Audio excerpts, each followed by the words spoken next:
Welcome, you're on The Fringe Show. I'm your host, Tatjana Zalan, and I go live on Fridays at 2 p.m. Dubai time. Happy New Year. It's my first show for this year, and the usual greetings, usual wishes for prosperity and wealth and health and all the best in the new year. The Fringe is about our future, technology, arts, and society. I help you to navigate the rapidly changing world and uncertain futures so that you too can take advantage of the opportunities in the new world. It's episode 64, the very first for the new year, and it's customary to make predictions and forecasts in these types of circumstances. But what I find that many of these predictions that I've read through as I myself was trying to figure out what's happening is kind of more guesses than anything else. I decided to take a little bit of a different slant today through the lens of history and drawing on the work of historians, particularly in big history and cliodynamics. The usual disclaimer before we go further, the views here are my own and they do not represent the official views of organizations and employers I'm associated with. The Fringe Show is for educational and informational purposes only. So, what is the big picture here? The problem that I see with short term and sometimes even with long term forecasts and predictions right now is the inability to see this broader picture. It's not just about technology or economy or financial systems or financial crisis, but really more about what's going on with our society and even with our human civilization, if you will. We here in the Western world, at least, live in unprecedented times of transformation and transition to a new post-capitalist society. And this is coupled with the transition to a new techno-economic paradigm, which is commonly referred to as NBIC, nanotechnology, biotechnology, information technology, and cognitive sciences. Plus, it's also a new world order that's emerging, shifting locus of economic power and multipolarity. So what we see is a very rare confluence of trends in events. Most or nearly all of the predictions just assume that we're going through the same boom and bust cycles we used to in the last 500 years of capitalism. They argue that, about what exactly we're facing, how to call it. Is it hyperinflation or stagnation, recession, stagflation, technological singularity, etc., etc. But I think that what we're dealing with is something a lot more fundamental, more monumental, if you will, when the old system is dying and parts of it are dead already. But the ones that are new have not emerged yet. It's like the Twilight Zone. And to survive and thrive in the system, we need to understand at least three things. The system that is collapsing. My show is not about it today. Maybe one day I could do something about it. The major players and their games within the system. I will talk about that a little bit today. We're referring to the elites that rule the world, and trends and tendencies. An individual can be fooled by facts, as one historian says, but if she understands the tendencies and trends, then it's a lot harder to do so. History doesn't repeat itself, as we know, but it rhymes. So a good question to ask is, what does it rhyme with? Have we seen it before? Well, not precisely me and you, but yes, we have, as humanity, been through this period of history that is very much similar to what we're going through now. And that's what the historians call long 16th century, a time roughly between 1453 and 1648. Well, what's special about these dates? 1453 was the fall of the Byzantine Empire and the end of the Hundred Years' War. It was a series of armed conflicts between the royal dynasties of England and France. And by the way, the states, as we know them, nation states, did not exist back then. 1648 is the year of the Peace of Westphalia in Germany. It ended a 30 years war. The war started as a revolt in Bohemia against Habsburgs, but became a web of different conflicts concerning the constitution of the Holy Roman Empire, religion, and the state system of Europe roughly speaking. It's precisely during these 195 years that we saw a transition from feudalism to a totally new early capitalistic system in Europe. So that was the genesis of an entirely new socioeconomic and political system, which was born out of a crisis and ended with a crisis. The genesis of every new system, again, that's what historians are telling us, is associated with an adaptation to such crisis, primitivization and simplification of institutions, such as education systems and civil society, population decline due to wars, plague, and famine, stronger social controls over the population, and impoverishment of the masses. In our times, that would be us, the middle class. And that's the period we live in now. Not exactly a bright picture, but it's not my purpose to make anyone here feel good or happy or optimistic or sad and depressed about the prospects. This is what it is. And this is where the tools of cliodynamics and big history help us to understand, firstly, the world we're living in, but also what's ahead of us. And this is based, again, on science.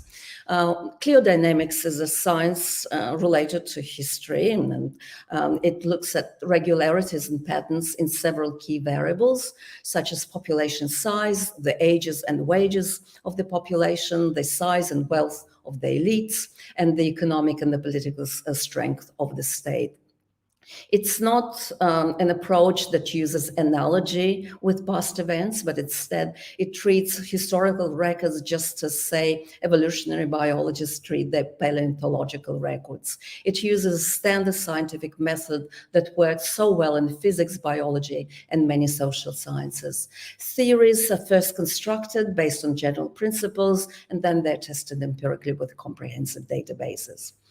One of the most popular historians is Professor Peter Turchin. He's a US professor, and he's particularly interested in studying theory of revolutions and wars and conditions that lead, generally speaking, to conflict. Well, we're living through one conflict today, right? So one, it's important to understand what he's saying. One is the falling or stagnating living standards of the general population. So that's one condition. But contrary to the widely held view, popular discontent by itself is not a sufficient cause for civil war or conflict or a revolution. What is a more important factor, and that will come up several times during this show, is what he calls elite overproduction. That's the appearance of too many elite candidates vying for a limited supply of power positions within the government and the economy. He's written a very interesting book, which I suggest everybody maybe should at least have a glance at. It's called War and Peace and War. And that's really the cycle that we're living in maybe now. So according to him, elite overproduction results in intense intra-elite competition, polarization, and conflict that ultimately takes violent forms.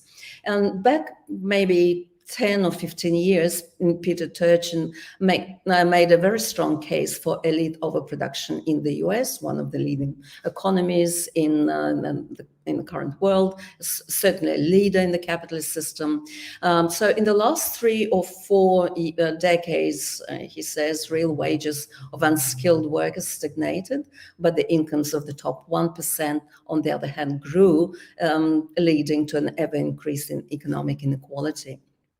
You may ask, well, what are the signs of elite overproduction? What are the indicators and the metrics?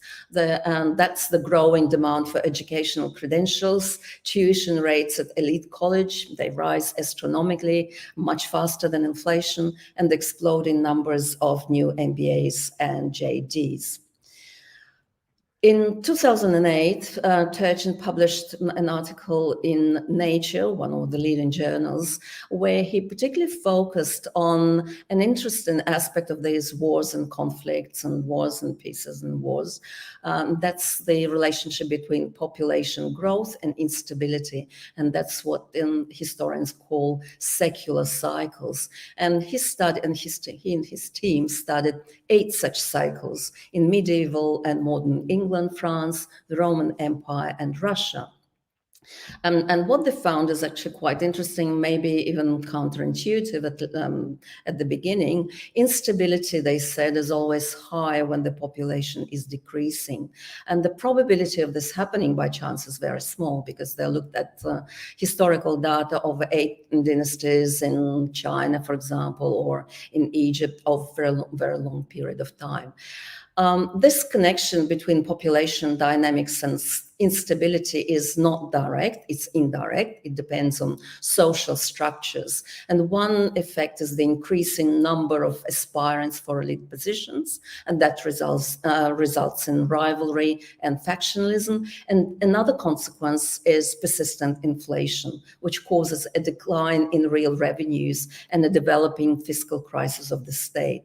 And as these trends intensify, they result in state bankruptcy, loss of military control, conflict amongst elite factions, and a combination of elite mobilized and popular upstrings, leading to the breakdown of central authority. Can these be considered accurate forecasts? No, they are not forecasts. They're rather, we can't predict with those with accuracy when exactly this or that will happen, but they just explain the underlying structure of the phenomena. And plus, there are phenomena such as free will of the population, and that may go anyway.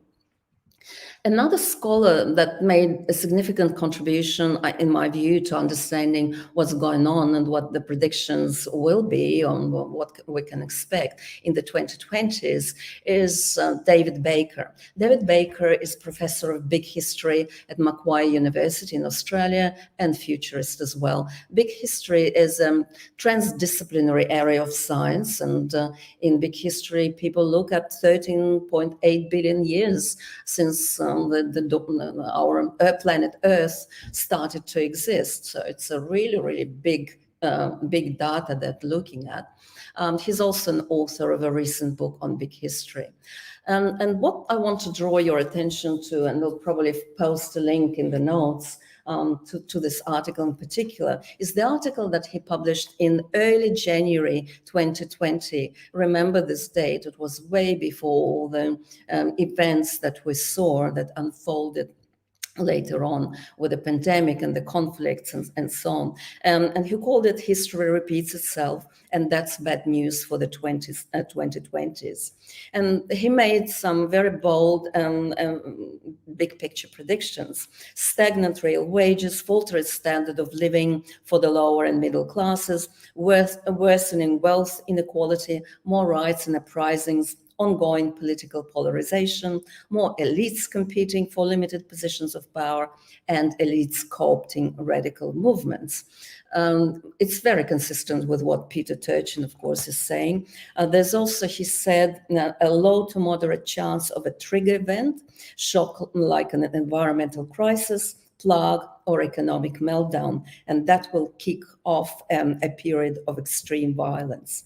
And as he says, these are not just guesses. These are predictions made with the tools of cliodynamics, which uses dozens of case studies of civilizations over the past 5,000 years to look for mathematical patterns in human history. And I would like to kind of focus on this article a little bit, because what he's saying is probably helps us to understand what's really going on. He does spend some time on booms and busts and explaining how this happens historically. As he says, some things that we see today bad signs for these booms and busts, like shrinking real wages, growing gap between the richest and the poorest, raising number of wealthy and influential people who are becoming more competitive and factionalized. Then there is a second important factor, another bad sign, and that's if previous generations witnessed periods of growth and plenty. And this means that your society is just about to hit a wall, and that unless a great deal of innovation and good policy happens. Excuse me. And this is before. This is exactly what we saw before 2020. The global system has experienced a period of growth unprecedented in human history, and that was since 1945. Nearly, well, the Americas certainly, Australia and Europe, they experience such great acceleration, as economists would put it. Yet now, in country after country, we see stagnant wages, rising inequality, and so on. So historically, periods of strain and elite overpopulation are followed by crisis, he says, environmental or economic, which in turn is followed by years of socio-political instability and violence. If a country is or a system is that of growth and expansion, then all these dynastic, political, and religious animosities would be less pronounced, as there is more of resources to go by, right? But in the period of decline, this can spark a real conflict. And he also talks a little bit about trigger events, what these events could look like, and gives some historical examples as well. He says that's, again, early January 2020, we can expect this decline to continue steadily in the next decade, unless a trigger event kicks off a crisis and a long period, perhaps decades, of extreme violence. And here's one dramatic example from the past. In the 12th century, Europe's population was growing and living standards were rising, but then the late of 13th century ushered in a period of strain. Then the Great Famine of the early 14th century came in, that set off a period of increasing violence. Then came an even bigger disaster, the Black Death of the mid-14th century. After these two crises, and two trigger events, rather, elites fighting over the wreckage led to a certain century of slaughter across Europe. And then he makes a very chilling prediction. I don't know how you would take it, but again, it's all based on the tools of cliodynamics and big history. This is what he says. From my own studies, these depression phases kill an average of 20% of the population. On a global scale today, that would mean 1.6 to 1.7 people dead. So he concludes this by saying that's why humanity's task in the 2020s and much of the 21st century is simply to survive it. Of course, he needs to add his article on a more kind of optimistic note, and he says that probably technology is going to reverse the cycle. That's the only thing that can do that, perhaps a major technological breakthrough, because innovation in the past as well always temporarily warded off decline. And as an example, in the mid-11th century Europe, for example, new land clearing and agricultural methods allowed a dramatic increase in production, which led to relative prosperity and stability in the 12th century. So, well, historians say, just by way of conclusions, historians say that an exit from an old system, the one that we live in today in the West, that's the terminal stage of the systemic crisis of capitalism, mirrors an entry into a new system. This means that there might be at least 3 decades of rocky sailing ahead of us. So brace up and buckle up. And some of my future videos will be dedicated to this topic so that we can make this sailing a lot easier and maybe even enjoyable. And I also hope for a scientific and technological breakthrough. Right now, there is a lot of hype about AI, but in my view, it won't solve any of the biggest issues for humanity right now. And that's the energy issue, that's the biggest issue. Scientists around the globe are now working on the solutions across the globe. It's not just in the US, many other countries as well. So there is hope. And leave you on this note. It's always useful to remember that there are two layers, two big layers in human history. One is indeed all about wars and conflicts and plagues and death and violence and oppression and so on. But there is another layer, which we don't really talk about that much, at least cliodynamics doesn't, and big history as well, but maybe they do mention it in passing. The second layer is, well, visual arts, immortal music and architecture, it's dance, literature, science, and generally human creativity. If I mention the name Renaissance, what does it associate with? Yeah, you will typically probably think of era of beauty, enlightenment, humanism, nostalgia for classical antiquity. But what if I tell you, but this period actually was a period of extreme violence. We have this romantic idea about the Renaissance, but in fact, it wasn't. And this violence was because of the emergence of a new institution of power in Europe, what Machiavelli called lo Stato, or the state. But I do hope and I think that human creativity will flourish regardless, or maybe because of these very difficult times ahead of us. Thank you so much for joining. Thank you so much for being part of this discussion. I would like to see what you think about all these ideas that I talked about today. And again, thank you so much. And I will hopefully see you next week at 2 p.m. Dubai time. Bye-bye.